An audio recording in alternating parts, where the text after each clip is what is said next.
మంత్రి గారు ఏదైతే ఇన్పుట్ ఇచ్చారో ఆ ఇన్పుట్ ప్రకారం నార్మన్ ఫాస్ట్ వాళ్ళు 15 రోజుల్లో ఫైనలైజ్ చేసి దాన్ని సబ్మిట్ చేస్తా ఉన్నారు.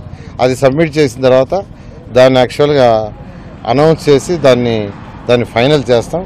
ఈ విధంగా మాస్టర్ ప్లాన్ ఆఫ్ 900 acres, అంతేకాకుండా ఏదైతే హైకోర్టు దానికి సంబంధించిన ఏరియా మరొక 350 ఎకరాలు, అంటే హైకోర్టుకి సంబంధించినవి ప్లస్ కొంత కమర్షియల్ అదర్ యాక్టివిటీస్ అన్నీ కలిసి 1350 ఎకరాలకు సంబంధించిన మాస్టర్ ప్లాను దాదాపు ఒక తుది రూపానికి వచ్చినట్టు. అంటే ఈ యొక్క 900 ఎకరాల్లో కరెక్ట్గా సెంటర్కి వచ్చేటట్టుగా, అంటే 900 ఎకరాలు ఉండేది 4 కిలోమీటర్ల లెంత్ ఉంటుంది.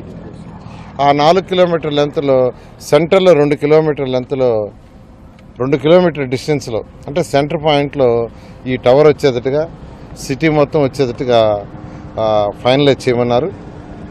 అదేవిధంగా అంబేద్కర్ భవన్ ఒక పక్కన వస్తుంది, అంబేద్కర్ స్టాచ్యూ, మరొక పక్క ఎన్టీఆర్ స్టాచ్యూ కూడా, వాటర్ పక్కన ఎన్టీఆర్ స్టాచ్యూ వచ్చేటట్టుగా, అదర్ సైడ్ హైకోర్టుకి అవతల సైడు అంబేద్కర్ బిల్డింగ్ కానీ భవన్ కానీ వచ్చేటట్టుగా డిసైడ్ చేశారు. ఈ విధంగా మాస్టర్ ప్లాన్లో ఈ చిన్న మార్పులు చేసి మిగతావన్నీ యాజ్ ఇట్ ఈస్గా ఉంచి ఆల్మోస్ట్ ఫైనల్ చేశారు.